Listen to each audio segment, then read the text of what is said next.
Hey, what's up, guys? I haven't done those in a while. I haven't done coffee vlog in a while. I purposely made my hair kind of screwed up for this reason, because we're going to talk about how do you do uh, a Joker, better yet, a Heath Ledger's Joker voice. Uh, First of all, think about ham radio. You guys know about the ham radio, the amateur radio, or radio, FM, AM radio in general. When you are scrolling that knob and you have to adjust that certain frequency to pitch a certain level so you can hear what they're saying. So it's pretty much the same thing with your vocal cords. You have to adjust that pitch. You have to practice that and adjust that. Whether you're doing Arnold or Snake, you have to go. You can't say, "Hey, Colonel, Colonel."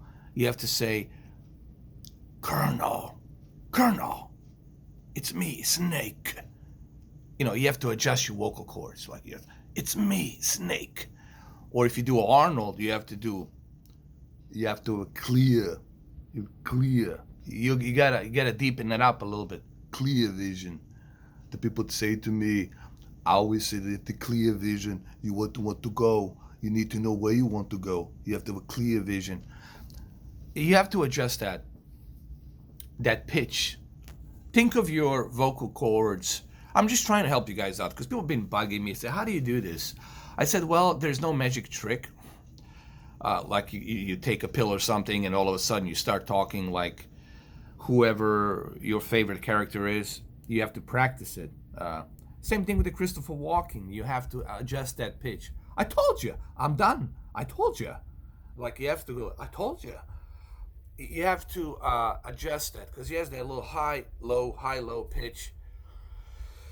All of it takes time.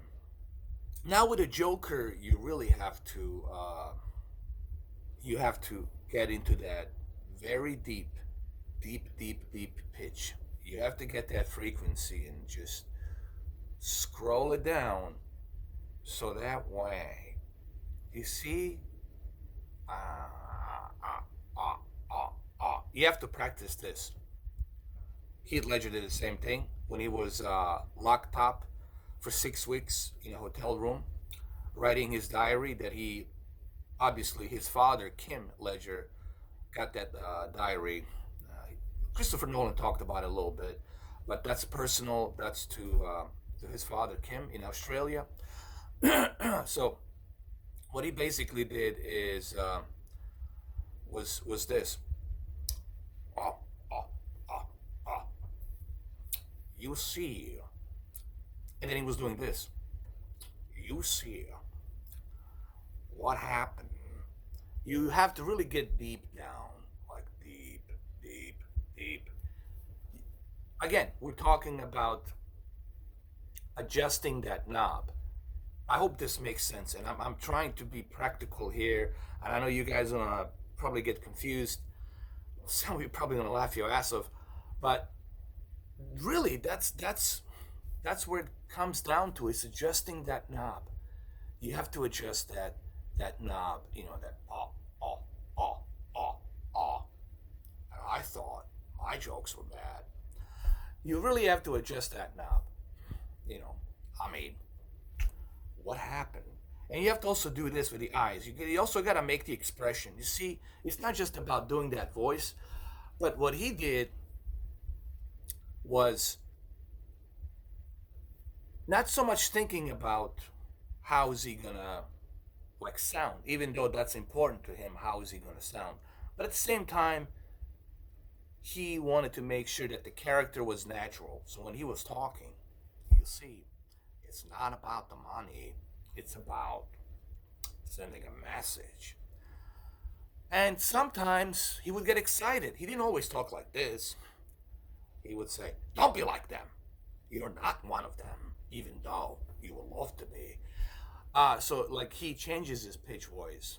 You see, you can't kill me out of some whatever. So his voice goes up and down, up and down.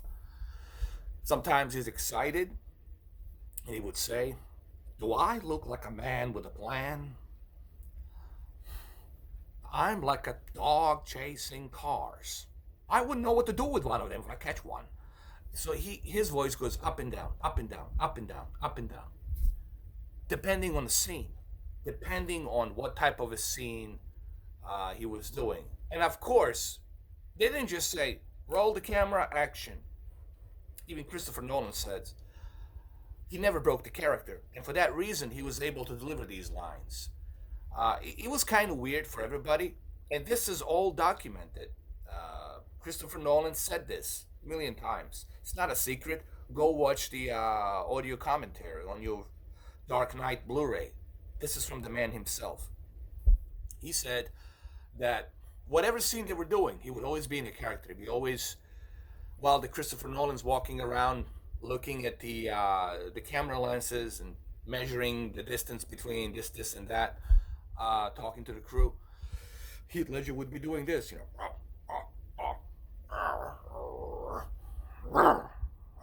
like he would be doing that because he don't want to break the character.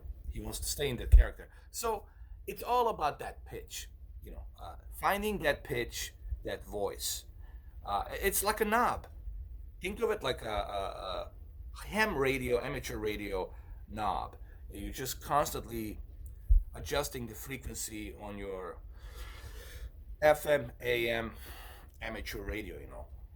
Like, okay, so this is my normal voice, and then, here we go. Well, you see, I'm not a monster, even though sometimes I work for the monsters. Let's see, that's too fast, depending on the scene. Some scenes he would say, "You see, I know why you have these daylight." What was it? What was it that he said? I'm trying to remember the scene. He would say something like in the cafeteria, in the kitchen, with all these mobsters. He would say, "You see, I know why you have these daylight group therapy sessions. And I know why you're afraid to go out at night. The Batman." So, obviously, I didn't do it justice because it's a much slower scene. It's a much slower pace. But that's pretty much how you get to voiceover. Not just Joker, even Arnold. You have to now adjust a different type of frequency. You have to have a clear vision. Always tell the people. Now it's not good. Now I have to go a little bit deeper. You need a clear vision. People always ask me, "What do you do?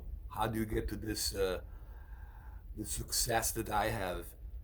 Now it's not good enough. Now I have to do much better. Now I have to go back to some lines that he says. "You set us up, all of it bullshit." It's not good enough. So I have to go deeper and deeper. "What happened to you, Dylan? You used to be somebody I could trust." So he cooked up the story and they dropped the six with some meat grinder. "My men are not expendable. We don't do this kind of work."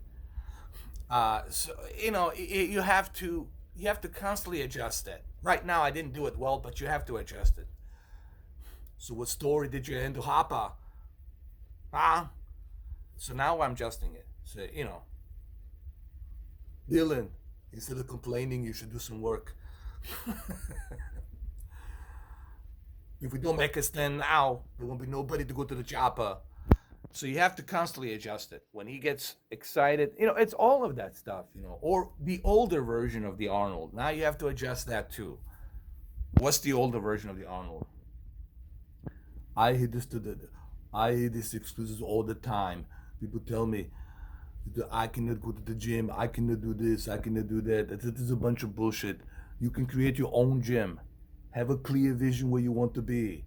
You don't just need to go into travel to the gym. You can create your own gym. You have to have a clear vision. You have to know where you want to go. People these days, they're stuck in the same place. You have to have a clear vision where you want to go. So it's kind of like, honestly, like that. And then switching to a Joker, even to Snake, 10 years ago, Hudson River, the whole thing stank. Colonel, can you hear me? you constantly have to remember those frequencies, and you it's kind of like FM AM radio. You have to adjust those frequencies. It's like a turning that knob. So I hope this video helps. I'm just trying to give you some. If you're maybe an actor or a voice actor, or I don't know, maybe this can help you. I'm just trying to, give you some key pointers on how to do it. Just practice, and you can do it, man. Whatever I can do, you can do. What one man can do, you can do. You just have to practice. You have to practice, and eventually you'll get to it. And here we go. Bye. Ta-da.